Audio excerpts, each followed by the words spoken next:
Kumusta mga kasalsik? Alam mo ba na mayroong mga kakaibang hayop na gawa ng science na posibleng bumago sa ating kalikasan pati na sa ating daigdig? Kaya mula sa baboy na pwedeng pagkuhanan ng lamang loob ng mga tao hanggang sa bagong hari ng kagubatan, ay pag-usapan natin ang 10 hybrid na gawa ng mga scientist na hindi mo paniniwala ang totoo pala.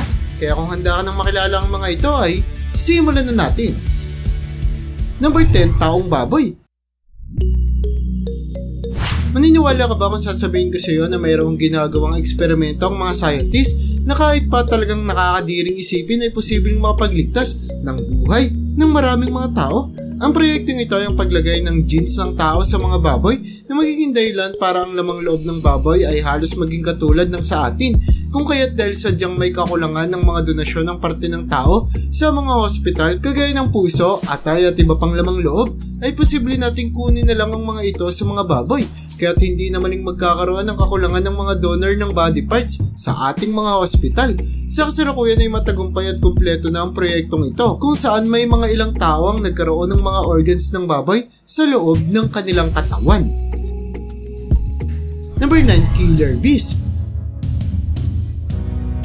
Paano kung sasabihin ko sa iyo na mayroong lahi ng mga bubuyog na kayang-kayang pumatay ng kahit pa mga tao? Ito ay ang mga killer bees na ginawa ng mga scientists upang matulungan ang paggawa ng honey ng bansang Brazil. Ngunit dahil sobrang init sa lugar na iyon ay agad na lumipat at umalis ang mga bubuyog upang maghanap ng bagong matitirhan. Ang kanilang pagkamulad sa mainit na temperatura at paiba-ibang tirahan ay mas nagpatibay at mas nagpa-agresibo sa mga bubuyog. Kung kaya't kapag mayroong ibang nilalang na lumalapit sa kanilang tirahan, ay agad nila itong dudumugin ng kanilang mga kagat na kung sakali ay maaaring magdulot ng pagkamatay kahit pa sa mga malalaking hayop o mga tao.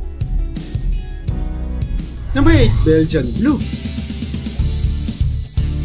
Nang ipadala ang ibang mga bulls sa bansang Belgian ay isinama ito sa mga residente ng bansa kasama ang mga cattle na naging dahilan para mabuo ang Belgian Blue, kung saan meron itong katangian ng parehong nasa kalabaw at baka na kung titignan mo lamang ay talaga namang mayroong dambuhalang pangangatawan, kung saan kitang-kita na tila pa pumuputok na ang mga muscles ng hayop sa katawan nito. Ayon sa mga magsasaka ay perpektong hayop ang mga Belgian Blue, kung saan pwede mo silang gamitin para magbuhat ng mabibigat na gamit, pwedeng pagkuhanan ng mga masasarap at malilinamnam na mga karne, at posible mo ding gatasan na para bang mga baka. Number 7, kambing na gumagawa ng sapot. Alam mo ba na ang sapot ng mga gagambay mas matibay pa kaysa sa mga bakal? Kung pagsasamahin ng mga sapot ng mga gagambay, sinasabi na mas matibay pa ito kumpara sa metal, kung kaya't posible itong gawing armor o kasuotan na talaga namang magtatagal sa mahabang panahon. Ngunit dahil maliliit lamang ang mga gagambay, sobrang tagal nilang gumawa ng sapot na sapat para magawang armor. Kung kaya't naisipan ng mga scientists na kaysa sa mga gagamba kunin ng mga ito, ay bakit hindi nila subukang iturok ang ilang DNA ng mga gagamba sa dede ng mga kambing upang makagawa ang mga ito ng gatas na may protina ng mga sapot, kung saan pwede nila itong gawing tela o silk na gagamitin sa pagbuo ng mga matitibay at pangmatagalan ng mga kasuotan.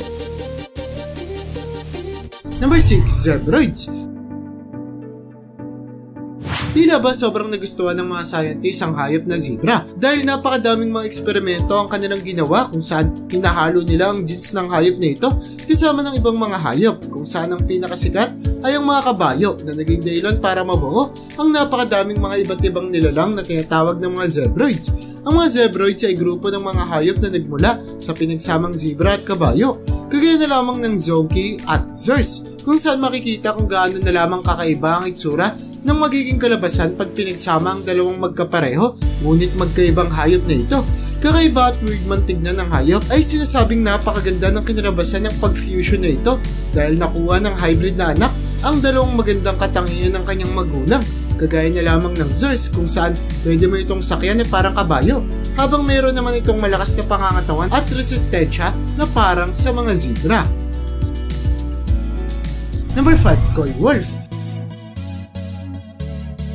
Talaga namang nagulat ang mga eksperto matapos nilang madiskubre ang hayop na ito na sinasabing bunga matapos magsama ang isang lobo at coyote na tinatawag na coy wolf. Sa kadahilan ng namana ng mga coy wolf ang pagiging magaling mag-hunting ng mga lobo pag magkakagrupo at ang lakas ng kanilang instinct, habang nakuha naman din ng hayop na ito ang pagiging sobrang tapang ng mga coyote, kung saan wala silang inaatrasang mga hayop kahit pa mas malaki ito kumpara sa kanila.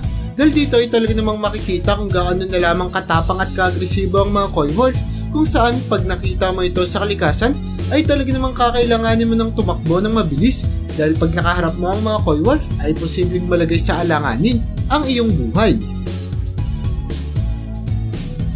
Number 4, Cheeto. Ang mga Cheeto ay isang uri ng pusa na nagmula sa pagsasama ng isang Cocky Cat at Bengal Cat na kilala sa kanilang mga batik-batik sa katawan.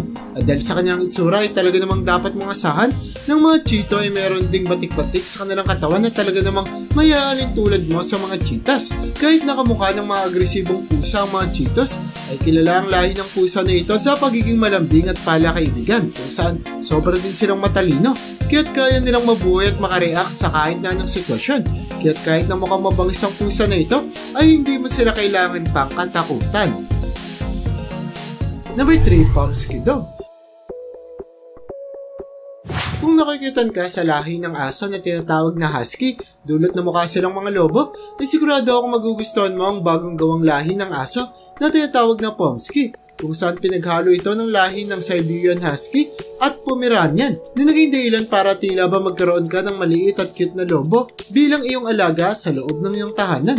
Ang mga Pomsky Dog ay random, kung saan ang iba dito ay posibleng maging malaki habang ang iba naman ay mananatiling maliit kagaya ng mga Pomeranian. Pero nakakasigurado ako na kahit anong pa man ang kanilang itsura sa kanilang pagtanda ay talaga namang magiging malambing at matalik mo silang kaibigan. Number 2, Dongkra.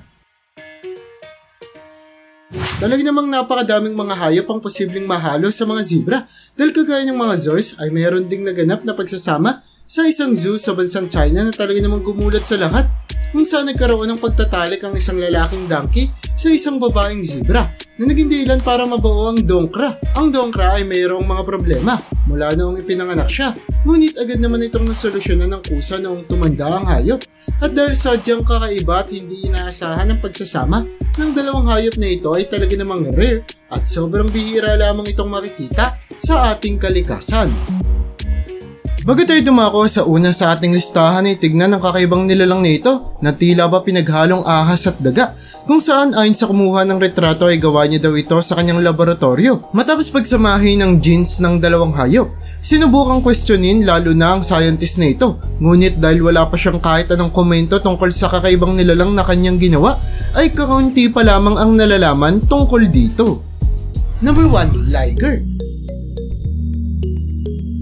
Kung makikita mo ang hayop na ito sa kalikasan ay sigurado akong agad kang kakaripas ng takbo, dulot na ang katawan ng hayop ay talaga namang napakalaki, kung saan kung sakali man atakihin at lapain ka nito ay halos imposible na ikaw ay makawala. Ang hayop ay isang liger na nanggaling sa pagsasama ng isang lalaking leon at isang babaeng tigre na naging dahilan para isilang ang dambuhalang hayop na ito, kung saan kahit pa ang pinakamalaking leon ay umabot lamang ng 690 pounds, ay higit na mas malaki dito ang kanyang anak na liger, kung saan mayroong nabalitang liger na umabot sa humigit kumulang 2,200 pounds. Kung kaya talaga namang may imagine na natin kung gaano kalaki ang hayop na ito. Pero kahit na napakalaki ng pangangatawan ng hayop ay huwag mong isipin na mahihirapan silang makahabol, dahil ang bilis ng mga liger ay kayang umabot sa 35 miles per hour. Kung kaya talaga namang mahihirapang makatakas ang kahit na sinong tangkain itong atakihin, dahil dagdag pa sa kanilang dambuhalang pangangatawan na kung daganan ka ay paniguradong wala ka ng takas ay ang kanilang bilis na mas mabilis pa sa halos lahat ng hayop sa daigdig. At yun ang bumabao para sa listahan natin sa video na ito. Hindi may itatanggi na napakadaming mga hayop sa ating planeta, kung saan talaga namang napakarami ding posibilidad para sila ay pag-eksperimentuhan ng mga magagaling na scientist. Kaya para sa'yo, alin sa mga eksperimentong hayop na ito ang pinakagumulat sa'yo? I-comment mo naman yan sa baba, at hanggang dito na lang muna ang aking bahagi.